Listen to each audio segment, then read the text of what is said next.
Good day, ladies and gentlemen. We are pleased to welcome you to our training.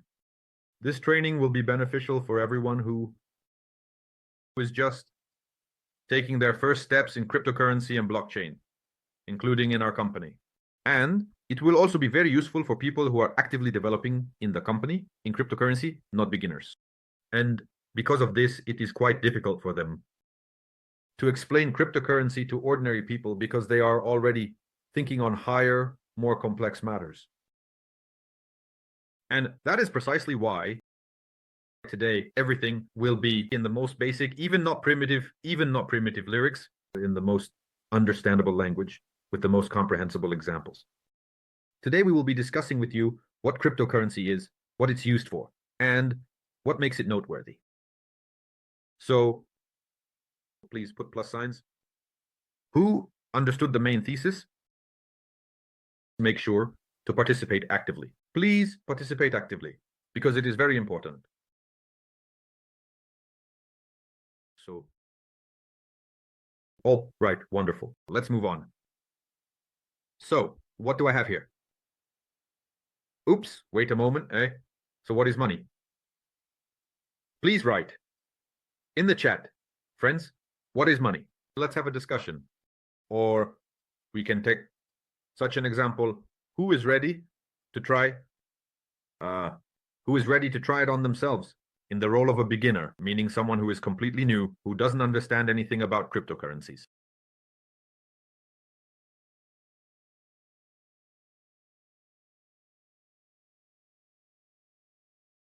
Well, while you are thinking accordingly, let's say money is a tool. What else is it?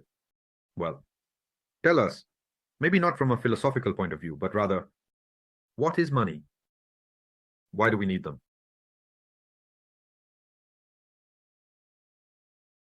Just like that. Everyone strives to be successful, but the question is, what is money? In the sense, what is money? Money is, well, it's a whole world, like opportunities. So it's immediately clear who thinks philosophically, right? Okay, opportunities, what else? Well, let's make it even more primitive. What is money? Paper. All right, good. Well, roughly, yes, like paper. Although there's a philosophical pull from that answer too. What other aspects?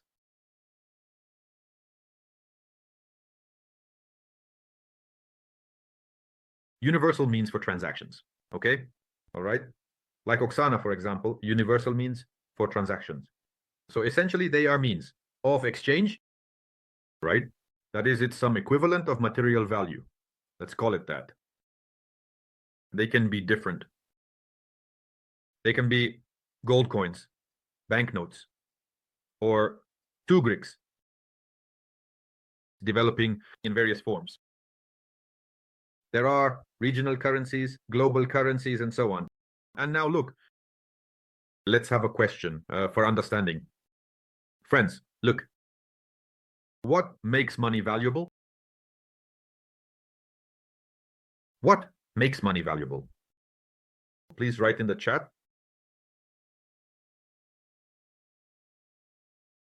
Everyone's like, oh, we're such grown-up, serious people.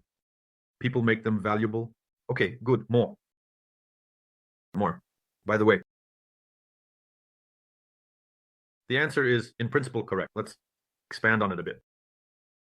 Let's try. What makes money valuable? Because of the goods you pay for. Well, in general, you're thinking correctly. Let's try. Their amount affects your well-being. Well, the necessity of this product. Yes, so let's give an example. Look here. Imagine you have a suitcase full of dollars on an uninhabited island, or on a wild island, and you find yourself there, and there are, for example, indigenous people, and other such situations, and you have a suitcase of dollars. What can you do with them? At best, you can use them to fuel a fire for a limited time. Because the most important thing is the question of trust, payment exchange. and the willingness to accept them in transactions. This is important because, for example, a beautiful shell, or on the same uninhabited island, or in the wild world in general, a beautiful shell, a large coconut, tasty, a cannon of some kind, let's call it a jaboa.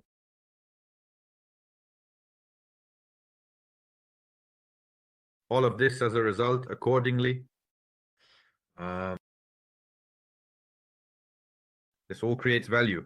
Here, Maria writes, if someone outside the island knows about the suitcase of dollars, then it's more likely that you'll be rescued. Maria, I don't want to upset you, but if one person or two people outside the island know about the suitcase of dollars, then it's more likely that the suitcase of dollars will be rescued. So, moving on. Yuri writes, teach a banana to sell. On the island, bananas, demands and supplies are formed. But again, look at the story. That is all the money, it is formed. Naturally. That is, money, it was formed, all its history, it was initially formed on the subject of some bright moments. Then, as soon as the first civilization appeared, as soon as, conditionally, humanity transformed. From as soon as states appeared with more than one village, money immediately appeared in one form or another. In one form or another, that is, starting there really with shells and so on, then various moments followed there. In the Stone Age, still found many types of Native Americans, North Americans, they can exchange furs, or with some such things. Values, universal, but in fact, the money that we have now, they all naturally formed, and they, because there was a demand for them, therefore, in fact, cryptocurrency is a very interesting point. And so why are money valuable? Yes, because people trust them and accept them in transactions. That is, I am ready to exchange, for example, 2 hours of my labor for some kind of, for example, wrapper, because I know for sure that with this wrapper I can afford something, and this is a very cool thing. Let's now dig a little into, well, not conspiracy theories, but into our objective reality. So who controls ordinary money at the moment? I think that now many will start writing really well. Yes. The authorities. All right, good. The Federal Reserve. The authority? Okay.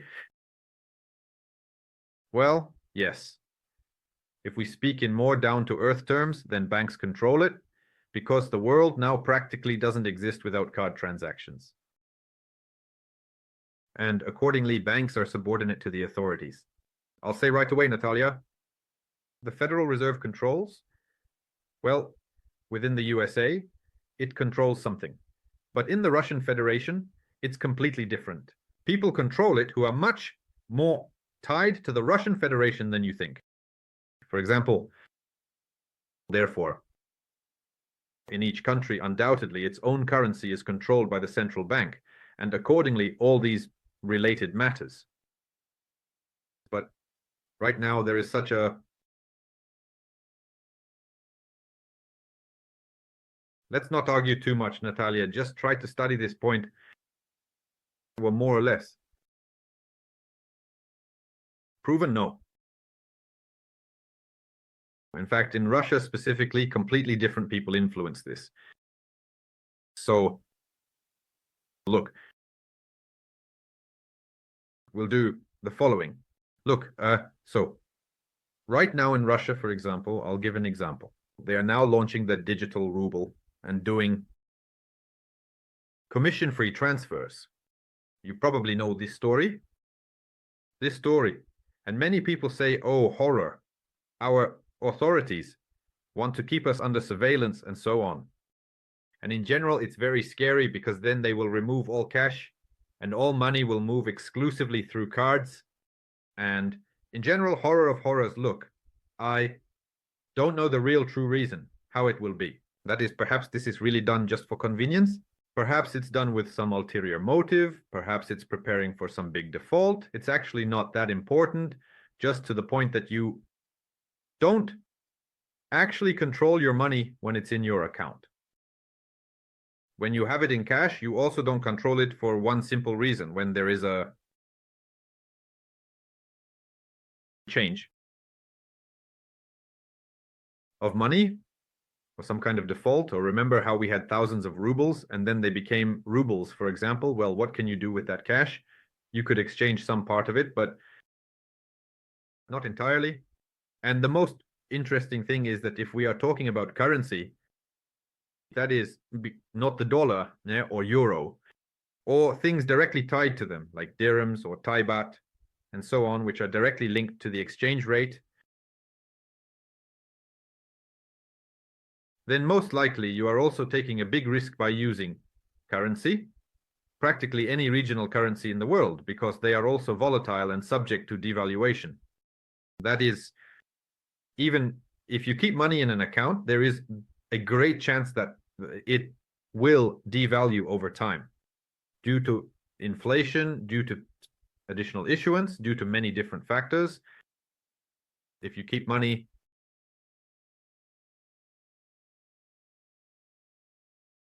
in cash, everything is the same. Everything is the same, but you have less chance of having your account blocked. Is that clear? Yes. All of this is additionally complicated. Now let's move directly to the next point. What is blockchain at the level of understanding? Please answer simply. So now, look at what we are doing. While you are writing, I will discuss this point. I want you to understand that cryptocurrency is also money. It is also money. They have many characteristics of money, and at the same time are an alternative view on this money. But this money, it is actually quite reliable. If we are talking at least about basic cryptocurrencies like Bitcoin, Ethereum, and other things. So, what is blockchain? A box of information. All right. A version, not devoid of the right to exist, let's be honest. But nevertheless, we have accordingly it now.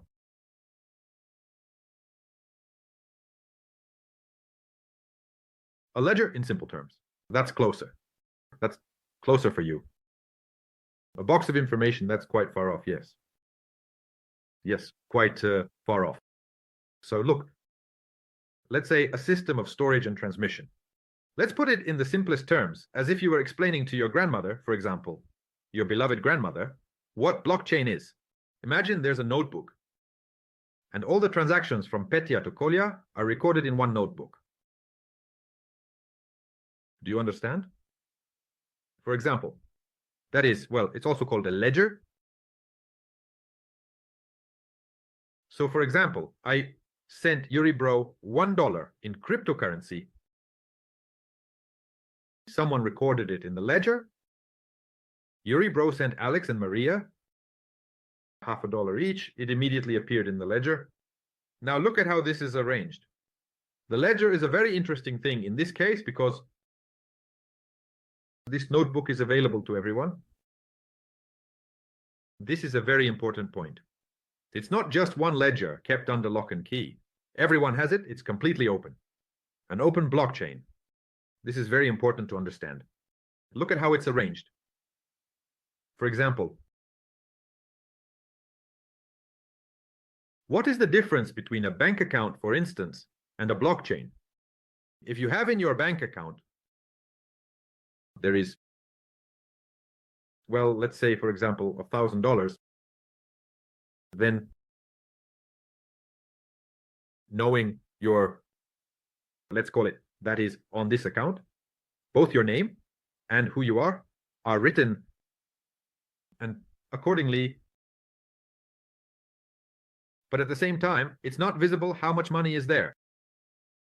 Do you understand? In cryptocurrency, it's completely the opposite. That is, on the wallet, you can see how much money is there. On the wallet, you can see where it came from and where it went, but you can't see who owns it. This is the simplest difference between cryptocurrency and, for example, regular money. When you send money to someone, for example, you write a name, like Petya Ivanov. And for instance, Sberbank appears. You can never see how much money is there, where it came from, or where it will be sent. No, you can simply send it to a name.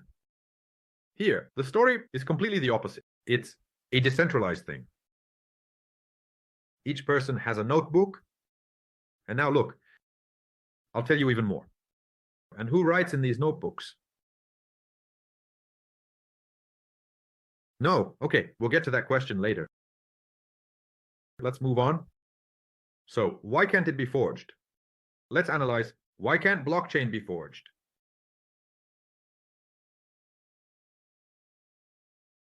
Oksana writes, a cool picture and image. Yes. Well, I really liked it too. That's why we used it. Why can't it be forged?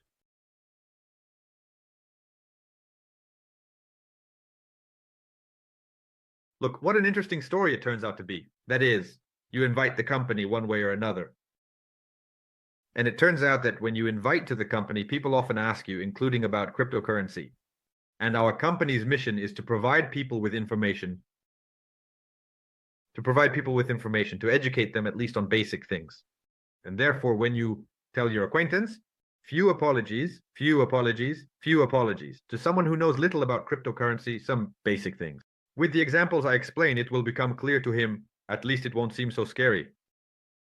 Further, and to break the transaction record like that, because everyone has it, it's a specific code for each coin. Yes, you are absolutely right. You are saying it correctly. Each new record is linked to the previous one. If someone tries to change an old record, the entire chain breaks. You understand, right? That is, it's an immutable process. A truly immutable process. So it turns out that blockchain is a public, secure, and decentralized ledger of transactions or transfers. Any money exists when people exchange it. Understand, right? So blockchain uses cryptography, an encryption method, which is why it hasn't been hacked yet. Well, yes, those are details. Those are details. But nevertheless, it's important to understand the logic here. That is, to break blockchain, it's something that, it needs to be broken everywhere at once. Next, let's go over it. Here, a publicly protected decentralized transaction ledger. Remembered, right? It's important, publicly. So therefore, when you can always check whether the money was sent to you or not.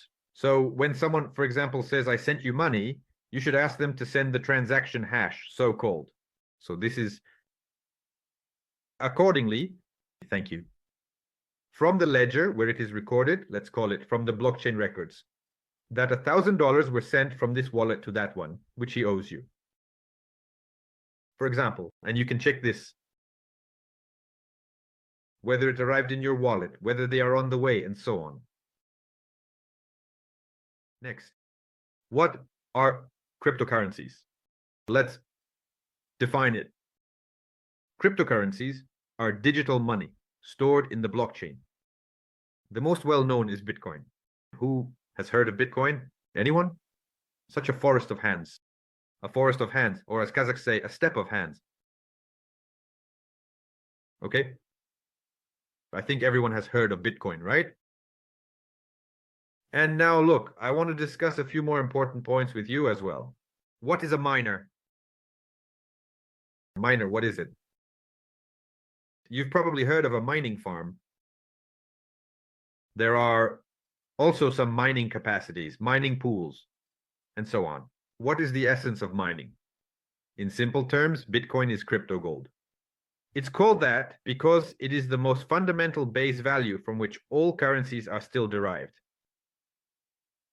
In XC, such slang language, many traders call Bitcoin the father, because just like, but how Bitcoin is conducted greatly affects, though not noticeably.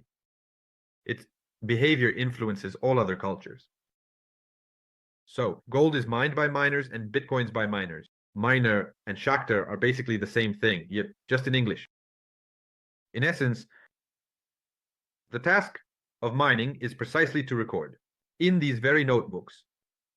That is, miners, you may have heard that in the past it was possible to mine or extract cryptocurrency, Bitcoin, even on a home computer, which used to be much weaker than they are now. Why? Because there were few users,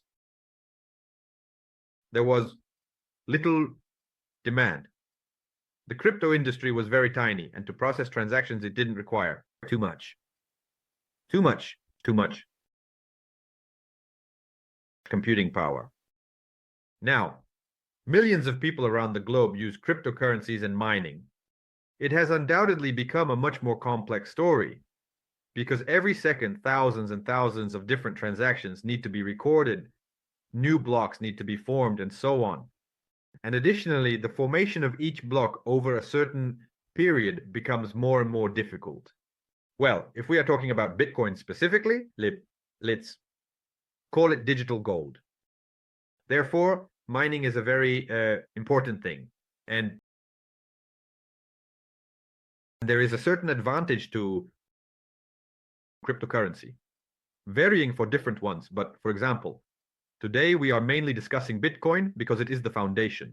If you understand using the example of Bitcoin, it will be easier to layer new information onto what you already know. And so we have the following story. Why will Bitcoin become more expensive over time?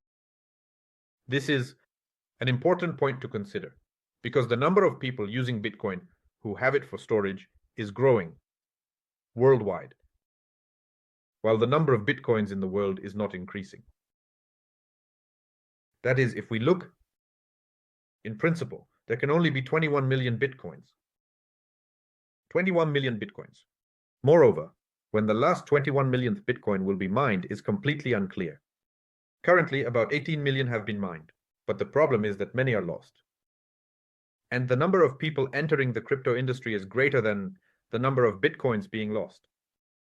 And so now, at the very least, with the growing interest in all of this, in general, Bitcoin is ultimately becoming more expensive. And just recently, it was conditionally there. When I got into Bitcoin, it was priced at $370. I think, something like that per unit. So that was at the beginning of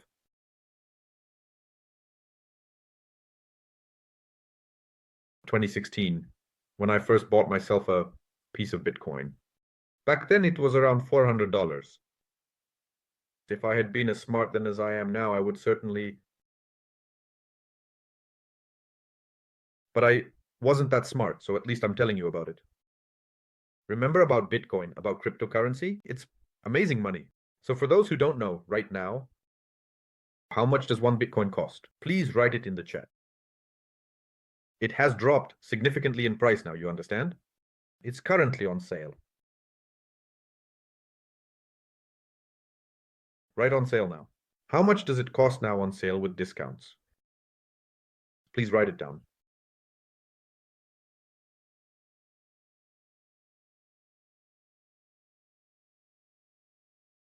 $95,000. $95,000. Yes, such a bargain price. Once at its peak, it cost $400, just so you understand. This is directly from my own experience. Of course, back in 2000, earlier there were, of course, funny amounts like pizza for 10,000 Bitcoins. But nevertheless, so here, unlike money, there is no inflation because on the contrary, there is deflation. It increases. That is, the issuance decreases, the number of people increases, and the number of Bitcoins decreases.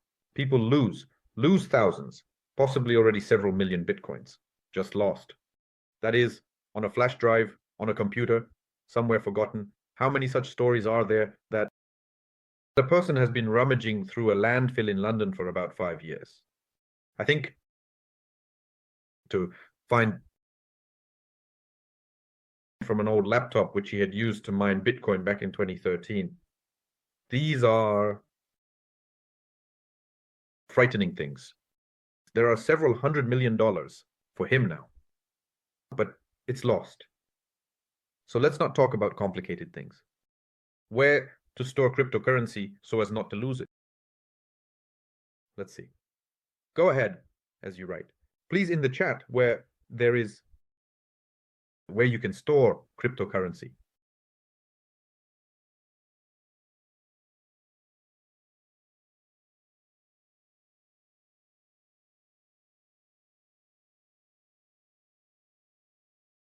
In a cold wallet, in a detailed wallet. Overall, you are doing great, you all, in short. You all in general. Understood. Yes? The key point, we won't go into detail now, just the basics. But when creating your wallet, you have 12 words that you must write down on paper, preferably in several copies, and place them in different parts of the world. Yes. Well, at least not keep them all in one place. Then you are maximally protected from losing money. This is very important. So, next.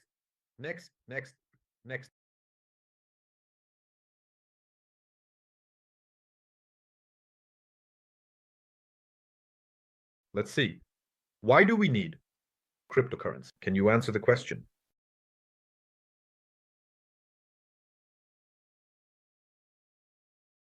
Just like that.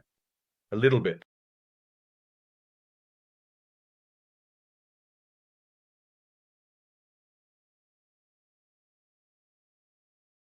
The brain started working. Come on. Roman Yurchenko wants to write. Roman Yurchik wants to write. So it's a means of payment that can increase in value, the money of the future, to buy, sell, exchange. Excellent, so good. Indeed, well, the potential is great. That is besides. For example, let's consider transfers from banks, or rather, without banks and borders. That is, for example, to make it clear, I know people who simply bought an apartment in Turkey using cryptocurrency. That is, when all the sanctions were imposed, when even the Golden Crown didn't work, when Western Union, well, there was no way to transfer money. They used cryptocurrency to transfer. And accordingly, in Turkey, licenses people were buying, that is, more precisely, Turkish realtors simply accepted cryptocurrency as payment. Can you imagine, that is, without SWIFT, without large commissions, without anything else, and for an apartment at a discount? And furthermore, there are, for example, different points of view. Many people believe that the government should not delve too deeply into my property. Well, there are different examples. Yes, such as protection against inflation, for instance, because there are only 21 million bitcoins, or some other cryptocurrency. Let's take, that is, in the future, if we look, the price in Bitcoin is undoubtedly decreasing for certain products. That is, if we take a phone, there was a time when you could pay several Bitcoins for a phone. Now you can pay for a wagon of phones with just 1 Bitcoin, and so on. So, what else? Let's discuss myths with you. Let's discuss myths about cryptocurrency with you. So, look, the first myth, cryptocurrency is a pyramid scheme. Let's hear your opinion. Please share your thoughts. Cryptocurrency is a pyramid scheme.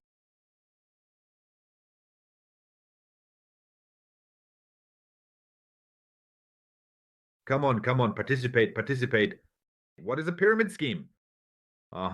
So Yuri knows how to effectively handle objections. But let's talk about financial pyramids, that it's some kind of scam. Let's put it that way. It's a scam and deception where they lure you in, and accordingly, sort of, you deceived me, let me down. Promise something, didn't deliver. So, no. I will say the following point. Cryptocurrency is not a pyramid scheme, not a scam. It's a technology. And this technology has a huge and growing number of enthusiasts every day. And accordingly, it turns out that this technology doesn't have guaranteed earnings. This is an important point, because if everyone suddenly, for some reason, starts rejecting cryptocurrencies, hypothetically, then this is a very important point. Then its price will fall. It's a mathematical model that is very closely tied to certain things. And in most of its aspects, it is decentralized, meaning it is not controlled by anything. Do you understand? That is, it's a very balanced, well, like a natural mechanism. This is cryptocurrency. It's a certain ecosystem. So the more people are involved in it, the more it is worth. The fewer people or the less activity there is, the less it is worth. And different aspects. But if we consider basic cryptocurrencies that are not created for fraud, it's important to understand this, because there are also cryptocurrencies that are, well, so-called shitcoins, or, well, crappy tokens that are issued to collect money and run away. That is, here they are used directly as a tool for fraud. But in general, cryptocurrency, or like Trump, for example, who cleverly bankrupted my family for $150. I took a risk and did it too late. But overall, it is quite a technology. And you decide how to use it for storage, for payments, for investments, for anything. Stability, that's absolutely right. Maria says a company dealing with crypto can be a pyramid, but the currency itself is not. There's just no stability. If we talk about long-term aspects, then in the long run, undoubtedly you are more likely to profit if you simply hold money in cryptocurrency in the long term. Next, there's also a myth that Bitcoin can be banned, friends. Please tell me, do you think it can be banned? Your acquaintance says, what if they ban Bitcoin? So what? Well,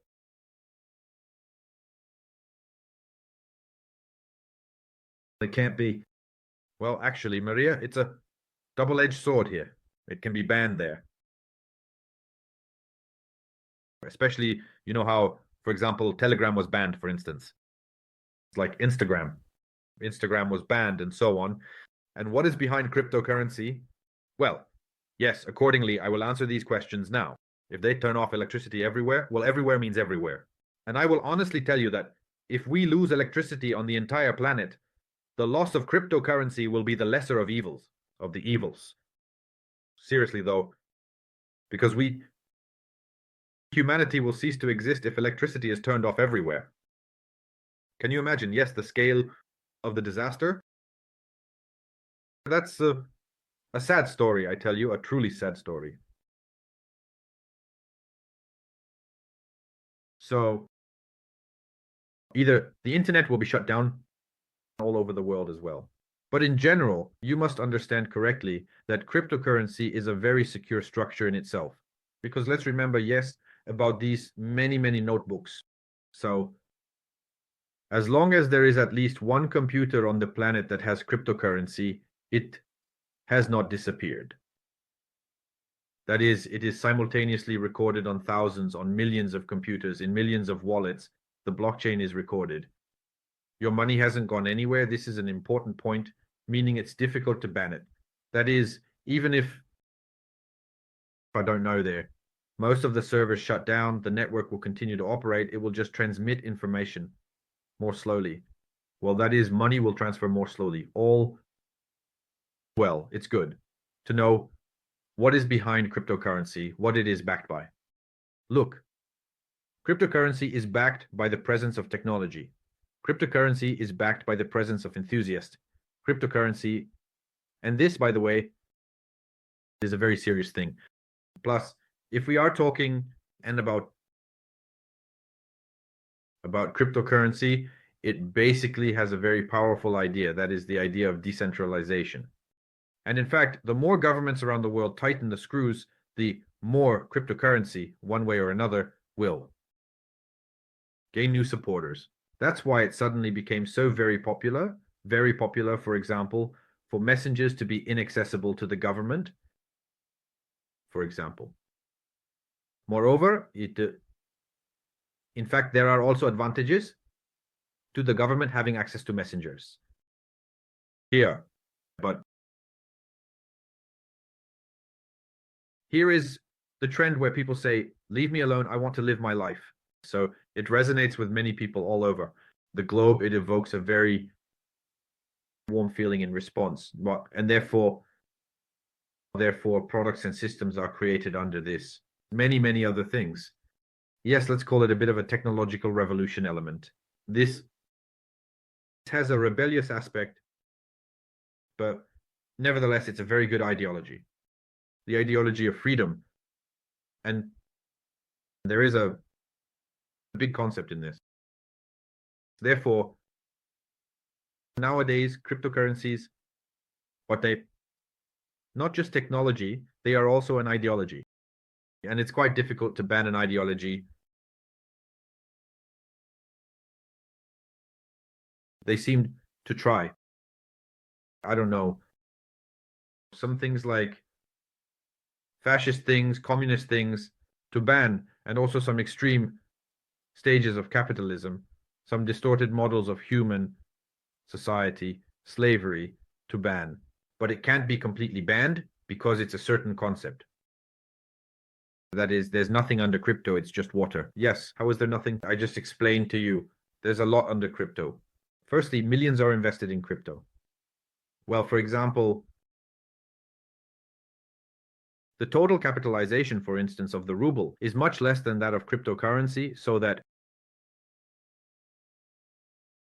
if we are talking about, in general, investments in the field of cryptocurrency, it's about 25% of the world's gold reserve. There was something about $17 trillion. It was about $17 trillion. That's the value of the gold reserve, and something around $4 trillion is the total value of cryptocurrency. Well, just imagine these scales. That is, it's a lot. Well, kind of a lot. It's not billions, it's trillions. It's just to the extreme. There you go. And in fact, there are millions of people who use it.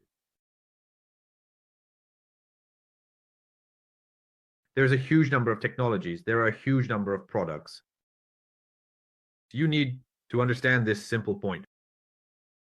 In today's modern world, under any payment system, there is nothing except its popularity. The story where a payment itself, some piece of paper, a banknote, at some point it was worth something, it all was somewhere, until the first half of the 20th century.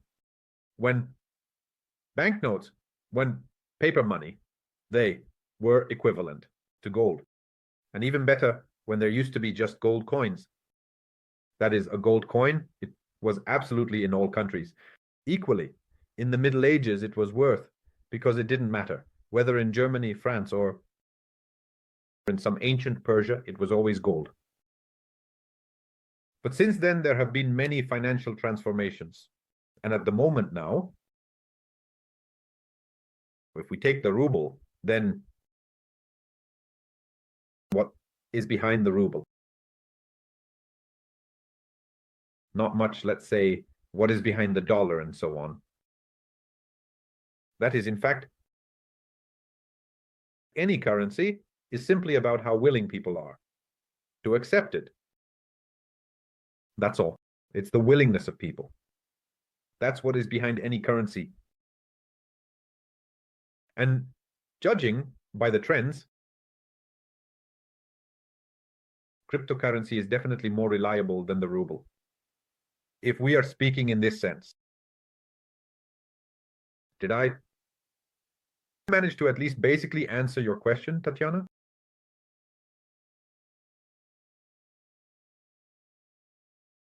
Well, let me say right away, we are discussing, but we are not under any circumstances getting personal. Please do not take it as a personal insult and so on.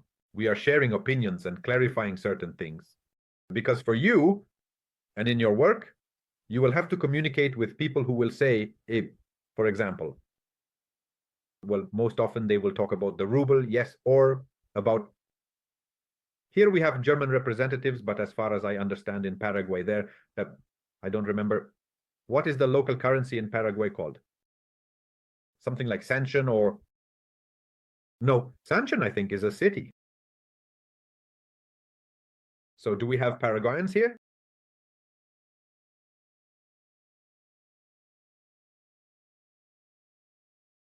Well, someone will write it.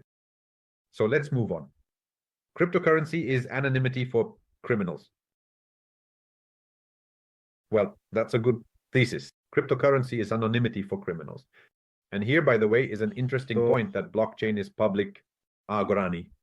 Guarani, yes. Right? And the Guarani, there is also not the most stable currency as far as I remember. That is, keeping money earned in dollars in USDT or Bitcoin is somewhat more reliable than in Guarani. The euro is a more stable thing, although it is also subject to fluctuations. So cryptocurrency is anonymity for criminals. Look, blockchain is a public ledger, first and foremost. And all transactions there are visible, they can be tracked, and many countries are already using it to combat fraud. This is important to understand. Therefore, in reality, it is a good tool. Just like the same knife can be used to nicely cut a salad, it can be used to, I don't know, carve a toy for a child or stab a person. Therefore, here's an important point. It's a good tool, and the morality of its use entirely depends on who is using it. So let's not put labels and tags, so to speak, on cryptocurrency. I hope this point is clear. Moving on. Look, to buy cryptocurrency. Let's go through it together because you will be asked how to buy cryptocurrency. Or you might not know yet, although it's strange, most likely this has already been explained to you in this company. Let's go through it quickly. Choose an exchange. Binance, Coinbase, Bybit, OKX. In the future, Bitner, literally in a few days, and we will give it a few weeks. Bitner is our own exchange. Next, you usually need to complete registration and verification. Photos of documents or a photo with your face, so it's clear that it's you, or take it there. Well, various types of shooting, then replenish the account, for example, with a bank card or peer-to-peer exchange. That's it. Those of you who are completely new to these aspects, you will go through all these things with the guidance of your superior. Our concept implies that having learned independently, we begin to teach our team.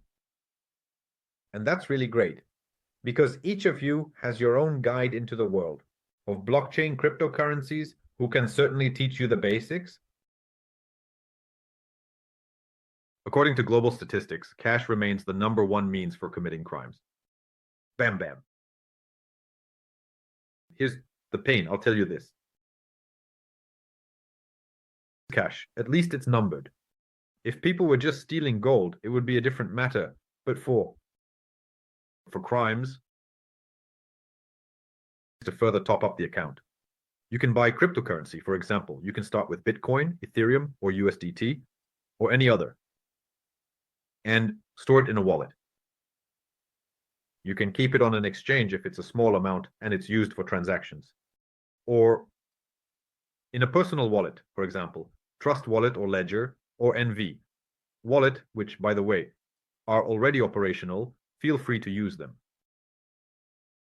Look, buying cryptocurrency is similar to buying stocks. Let's break it down globally like this. And if we choose an asset and buy it on a regular day, just unlike stocks, you can send this cryptocurrency to any corner of the world. With a couple of clicks, you can easily cash it out and use it anywhere on the planet. It's quite illustrative. That is, the story is most similar to stocks. Moving on. What do you think? Please write, where is it safer to store cryptocurrency? On an exchange or in a wallet?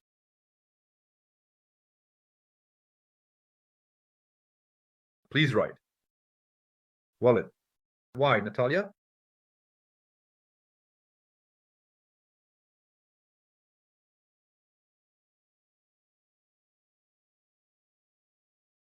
And Irina, tell me, do you distinguish the concept?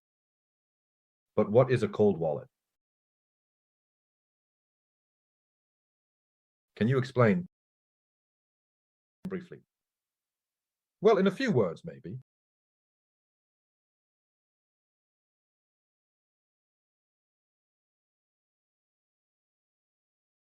Actually, Irina brought up a good point, and it's separate.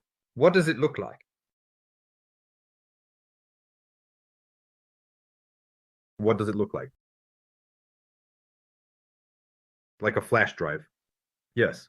That is, if we have, well, a really large amount, something serious and so on, then it's better to use a cold wallet. A cold wallet, as Irina correctly says, is a specific flash drive. That is, it basically looks like a flash drive and it stores a piece of the blockchain within it. There you go. And you can take this flash drive, bury it, and then pirates will come to Hispaniola. On your island, dig up your flash drive, and then accordingly they will be like, so you can even store it like treasure. But in most cases, a decentralized wallet is quite sufficient. Quite sufficient. If we're not talking about some very important, very valuable things that everyone knows about. For example, if someone suddenly found out that you have $1 million in cryptocurrency and it's stored in a certain wallet, then maybe it's better to hide it somewhere. If you are not dealing with such billion-dollar matters and at the same time, well, in general, a regular wallet will be enough for you. Decentralized, that's important. Decentralized means that it's not somewhere in a program. Irina, if they don't know the code, they won't take anything. But if they know where you live, they will take it because you know the code. That's the story. So, well, we're discussing really scary things here. Nowadays, things are a bit calmer. They have become, it used to be such a mess was happening. But in general, yes, it's better not to flaunt large amounts of money earned from cryptocurrency in public, and everything will be fine for you. Moreover, by the way, many people don't know about this. And as long as you don't talk about it yourself. All right, let's move on and reinforce the material.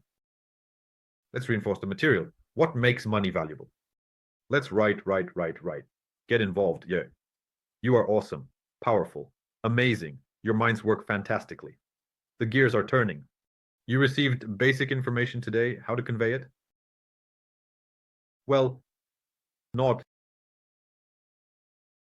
well to people who haven't encountered cryptocurrency yet. Perhaps you are one of those people right now. If suddenly something becomes clear, that's wonderful. Let's go. Trust in payment methods. Excellent. Yes, so making money valuable is the willingness to exchange it for values or something else. All right, good. Why can't blockchain be forged?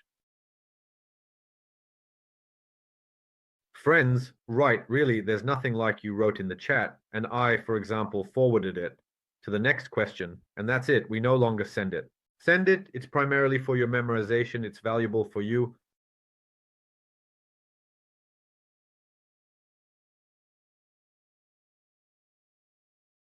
So, why can't blockchain be faked?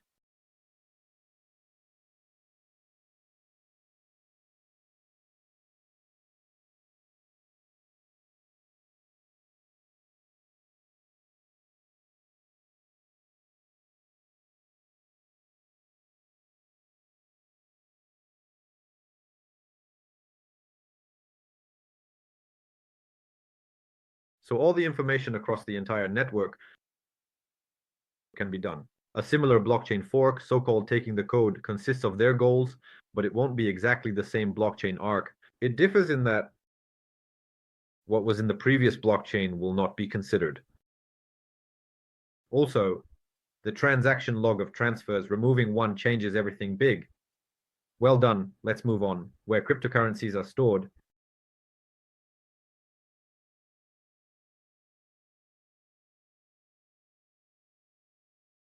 Where cryptocurrencies are stored in the blockchain. Well, yes, that is accordingly in wallets on exchanges and other things. What myths have we debunked?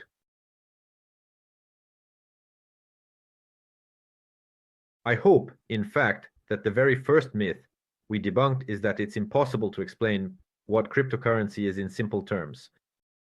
Pyramid. Great. Yes. Debunked.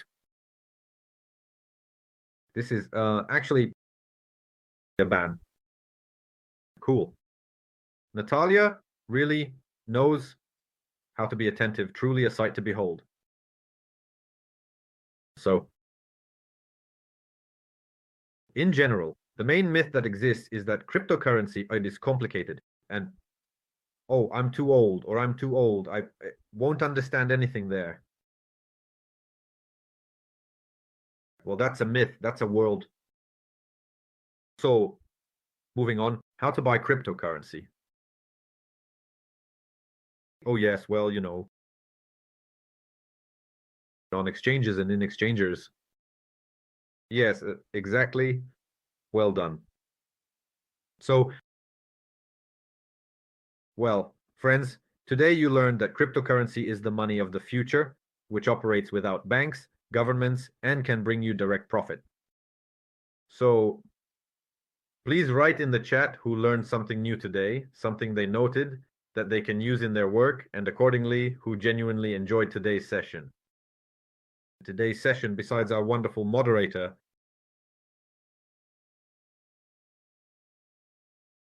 while you are writing this, make sure to write. It's very important for us. Don't forget to write again in the chat and in general, and in these icons in the chat of the school, you know, about we globals value you and your acquaintances. We will be able not only to understand how blockchain works, but also how to earn remotely and be financially free and live anywhere in the world. And actually, I hope that with the simplest words possible, you have formed some basic picture. I know that many of you, they first and foremost, that is, they already know many things. But the problem is that when you reach a certain level, well, like, do you remember studying math in 11th grade, right? Or in college? And then a first grader comes along. And it's hard for you to explain math to a first grader because so much is clear to you. And you need to go back down to the level of a first grader. And this is the art of conveying information, truly, and how you need to precisely calibrate yourself to your interlocutor and communicate with them. And also, a small announcement for all of you. Please, friends, those who participated in the promotion, please write to the moderator. Please write to the moderator because we are currently compiling lists to congratulate all of you. That's it. To congratulate all of you. And accordingly, so far, I think 6 people have written, or 5. Thank you very much for your attention. NV Global, our great portal to success, to new knowledge and results. All the best.